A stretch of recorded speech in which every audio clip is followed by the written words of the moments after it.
vidéo que vous avez énormément aimé l'année dernière et que vous m'avez redemandé cette année. Du coup, je vais faire une version numéro 2 avec plein de petits conseils en plus qui sont aussi méga importants si vous allez être étudiant, puisque c'est ma vidéo guide de survie pour étudiants 2.0. Donc en gros, dans la vidéo de la dernière fois, je vous ai donné plein de conseils pour trouver votre studio, pour vos bourses, pour gérer votre budget étudiant. Mais là, dans cette vidéo, je vais vous donner plein de conseils pour que tout se passe vraiment trop bien cette année. Donc si ce genre de vidéo vous est vraiment utile ou que vous aimez ce genre de vidéo, n'oubliez pas de mettre un pouce en l'air, de la partager avec vos potes et tout. Puis si vous aimez bien ma petite grosse tête, abonnez-vous à ma chaîne. Puis c'est parti!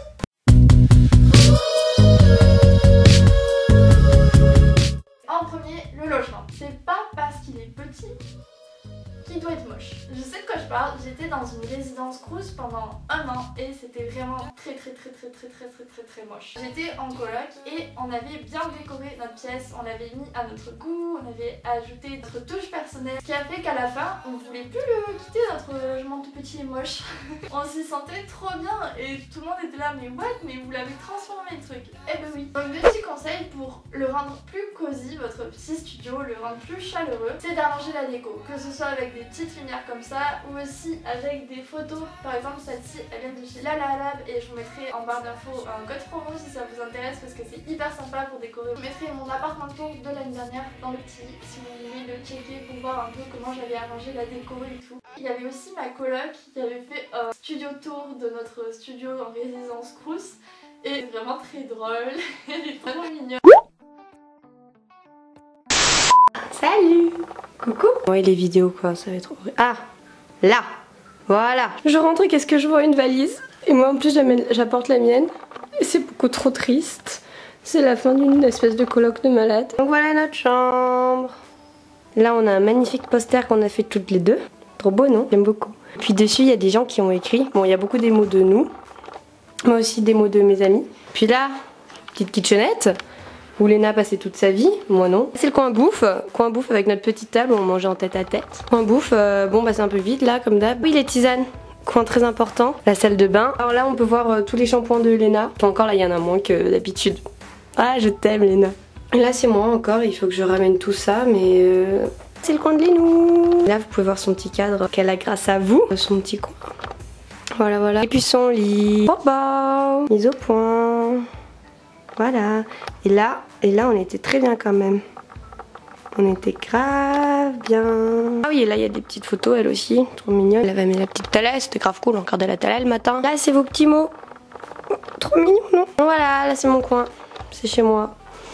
Comme ça, je regarderai l'an prochain et je dirais putain si j'avais bien aménagé quand même. Des affiches, des photos que j'ai faites, des photos de mes amis, entre autres. Voilà. Et là c'est joli. Et puis là il y avait mon bureau avec plein de classeurs. Ouh, on était bien là hein. Voilà donc en train de me démaquiller, je te dis les noms, petits mots pour te dire que j'aurais pas pu avoir mieux comme coloc. C'était grave cool de partager tous ces petits moments avec toi. Ça a été une année hyper cool, hyper difficile parfois à certains moments aussi. Mais t'étais toujours là et j'étais toujours là pour toi et on s'en est grave bien sortis. Je sais qu'on restera en contact très longtemps encore. Parce que c'est obligé. T'es vraiment une fille avec la main sur le cœur, ça on peut le dire. J'ai rarement vu des personnes aussi généreuses que toi. J'avoue que ça me fait un petit peu... Là j'ai un petit peu la gorge nouée. Je te fais 1000 bisous mon chat, je t'aime très fort. Et puis t'es vraiment une fille toute mimi, toute en or. Et reste comme ça. Bisous mon chat. Je veux pas te quitter. Du coup je te dis encore que je t'aime. Pas envie que tu partes. Après ça on passe aux courses.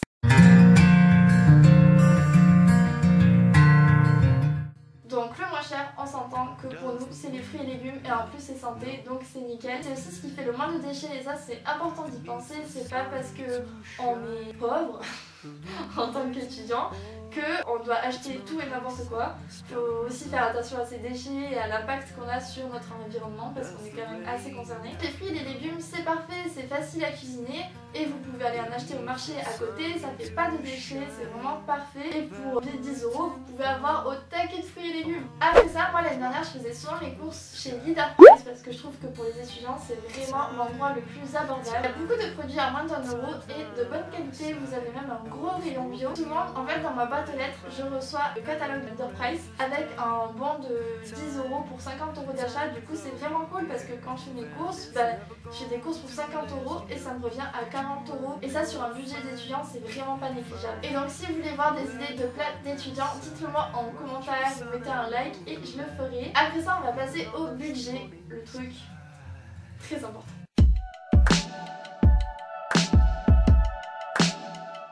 Cumuler les bourses ou les petits jobs d'étudiants, c'est vraiment important. Si vous bénéficiez d'assez de bourses, c'est cool, mais sinon si vous en avez pas assez ou pas du tout, vous pouvez faire un petit job d'étudiant pendant l'été ou même pendant l'année si vous avez le temps. Et l'idéal c'est de noter ces dépenses dans un petit carnet que vous pouvez emporter partout dans votre sac à main.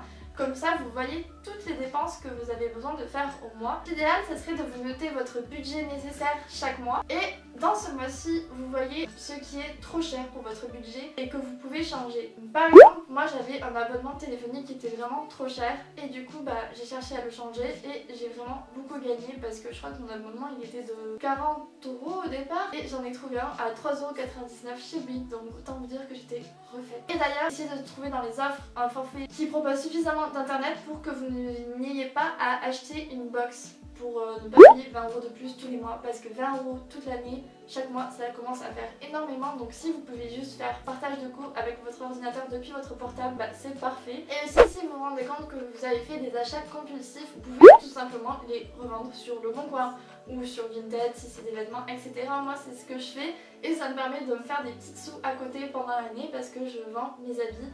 Et ça me permet d'en acheter d'autres et de me séparer de pièces que je ne sais pas pourquoi j'ai acheté ce truc. Niveau budget, il vous faut aussi penser à la laverie parce que ça va pas se laver tout seul les gars. Donc parce que la laverie ça coûte quand même assez cher, je pense que pour une machine vous en avez pour 4 ou 5 € sans compter le séchage bien sûr. Je vous propose d'y aller à deux avec une amie qui habite pas loin de chez vous, de vraiment vous planifier, tous les dimanches matin on va à la laverie tu vois. Parce que ça vous permet du coup de diviser le budget, vous pouvez rassembler vos vêtements et les laver dans la même machine, genre c'est pas très grave tu vois, les machines elles sont hyper efficaces, elles sont hyper grandes donc comme ça vous partagez votre budget en deux et c'est nickel. Et ça vous permet de faire des économies donc c'est vraiment pas mal. Enfin quand j'ai réfléchi, j'y allais le dimanche matin et du coup comme on était deux, au lieu d'attendre devant la machine on allait prendre un café. Donc finalement ça revenait au même prix. Aussi pour avoir des petites sous en plus chaque mois, vous pouvez aussi, si vous avez un studio qui le permet, utiliser l'appli Yes Student. En fait ça vous permet de louer votre canapé à un étudiant pour une semaine ou quelques jours, voilà. Et vous ça vous permet de vous faire quelques sous et à l'étudiant ça lui permet de ne pas payer un hôtel trop cher, 5-10 € la nuit, mais 5-10 € c'est quand même un truc en plus chaque mois qui vous permettra même de faire des courses. Donc une fois que tout ça c'est fait, vous voyez un peu qu'est-ce que vous avez comme budget chaque mois et donc vous voyez un peu comment vous allez maîtriser votre budget. Et quand vous avez ce budget là, vous pouvez aussi voir qu'est-ce que vous devez vous garder pour quand même vous réserver des sorties au restaurant, en boîte ou dans les bars ou quoi, parce que quand même il faut vivre sa vie d'étudiante. Surtout si vous sortez avec vos amis en restaurant, en boîte, bar, etc. N'oubliez surtout pas de prendre votre carte d'étudiante parce que c'est le Graal, c'est ce qui vous permet d'avoir des réductions. Donc s'il vous plaît n'oubliez pas, parce que moi à chaque fois je sortais avec mes potes et ils étaient en mode oh non j'oublie ma carte. Par exemple moi je mangeais quand même pas mal souvent au Columbus Café et avec la carte étudiante j'avais un menu à 5,90 donc c'était vraiment top, j'avais la boisson, le panini et le muffin qui était trop bon. Maintenant on va passer à un sujet un peu plus sérieux, c'est vivre seul.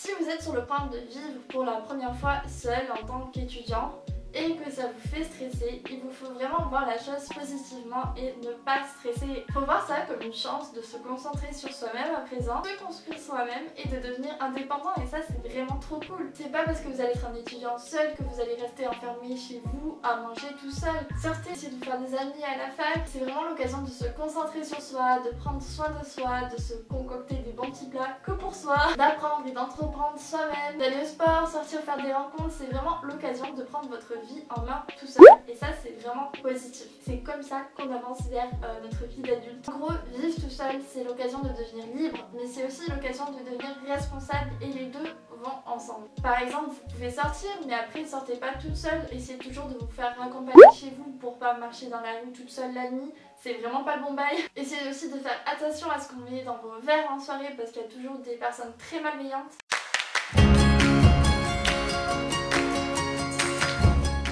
Et qui dit nouveau lieu d'études dit aussi nouvelle rencontre et donc nouvelle influence. Et ça c'est génial parce que ça vous permet de vous ouvrir à la pensée de chacun et de grandir avec eux. Et je pense que c'est en s'ouvrant aux autres et en les écoutant que vraiment on grandit et qu'on devient une meilleure version de soi-même. Du coup mon conseil ça serait vraiment de se tourner vers les autres, de les écouter et d'apprendre d'eux, mais toujours tout de même visualiser ces valeurs et les suivre comme une ligne droite. Moment philosophique de l'Emma.